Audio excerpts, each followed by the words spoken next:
السلام علیکم پیارے بچوں، آج ہم تاریخ اور شہریت پڑھنے جا رہے ہیں، جس میں ہم تاریخ کا تیسرا سبق جس کا عنوان ہے ہڑپہ تہذیب پڑھیں گے۔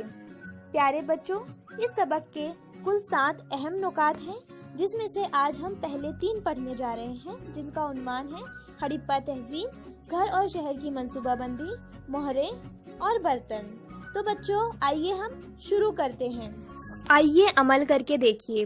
بھارت کے نقشے کے خاکے میں ہڑپہ تہذیب کے مقامات کے نام لکھیے۔ پیارے بچوں، ہمیں یہ بھارت کا نقشہ دیا ہوا ہے، یہاں پہ ہمیں ہڑپہ تہذیب کے مقامات کے نام لکھنے ہیں۔ تو بچوں پہلے ہمیں اشاریہ دیکھنا پڑے گا۔ ہڑپہ تہذیب کے مقامات، ان کے لیے کون سی علامت دی ہوئی ہے؟ ایک چھوٹا سا گول دائرہ، یہ ڈاٹ ہے۔ جدید شہر کے لیے چوکون علامت ہے اور موجودہ بین الاقوامی سرحد کو گلابی کلر کی ڈاٹڈ لائن سے بتایا گیا ہے۔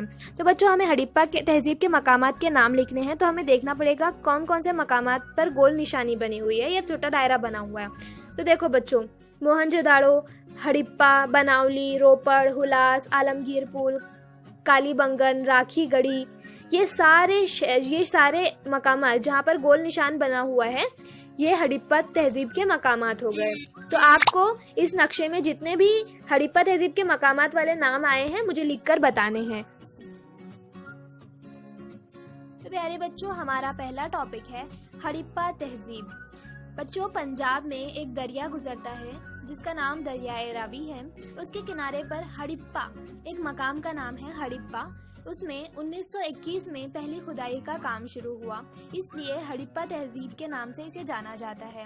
ہڑپہ سے کچھ فاصلے پر 650 کلومیٹر کے فاصلے پر دریائے سندھ میں موہنجو داڑو ایک مقام ہے، وہاں پر بھی کھدائی کا کام کیا گیا، اس لیے اسے سندھ تہذیب کے نام سے بھی جانا جاتا ہے۔ بچوں، ہڑپہ اور موہنجو داڑو کے مقام پر کھدائی میں اشیاء اور تعمیرات کے جو باقیات حاصل ہوئے، ان میں بہت سی مشابہت تھی۔ ایسے ہی ہڑپہ اور موہنجو داڑو کے علاوہ بہت سے ایسے مقامات ہیں، ہم نے ابھی نقشے پر دیکھے ہیں بچوں کہ بہت سے ایسے مقامات ہیں جہاں پر ہڑپہ کی تہذیب پائی جاتی ہے، یعنی ان کی کھدائی میں پائی گئی اشیاء میں بہت سی مشابہت پائی جاتی ہے، جیسے کہ شہروں کی منصوبہ بندی، سڑکیں، مکانات کی تعمیر، گندے پانی کی نکاسی کا انتظام وغیرہ۔ ہمارا دوسرا ٹاپک ہے گھر اور شہر کی منصوبہ بندی۔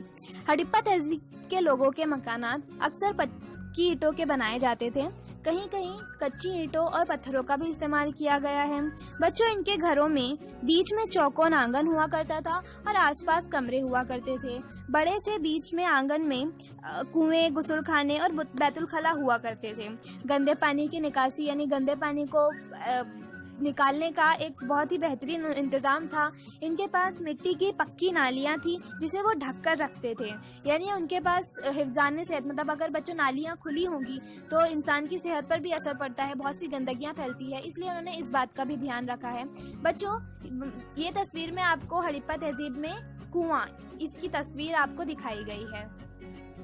بچوں، ہمارا تیسرا اور آج کے لیے آخری ٹاپک ہے مہرے اور برتن۔ بچوں، ہڑپہ تہذیب کی مہریں بالخصوص مربع نما اسٹیٹائٹ نامی پتھر سے بنائی جاتی تھی۔ ان پر مختلف جانوروں کی شکلیں جیسے بیل، بھینس، ہاتھی، گینڈا اور شیر جیسے حقیقی جانوروں کی تصویریں بنائی جاتی تھی، اور دیگر جانوروں کی شکلوں کی طرح انسانوں کی شکلیں بھی بنی ہوئی ملی ہیں۔ بچوں، آپ کو شکل میں 2 مہریں دکھائی گئی ہیں جن میں الگ الگ جانوروں، سینگ والے جانوروں کی شکلیں بنائی گئی ہیں۔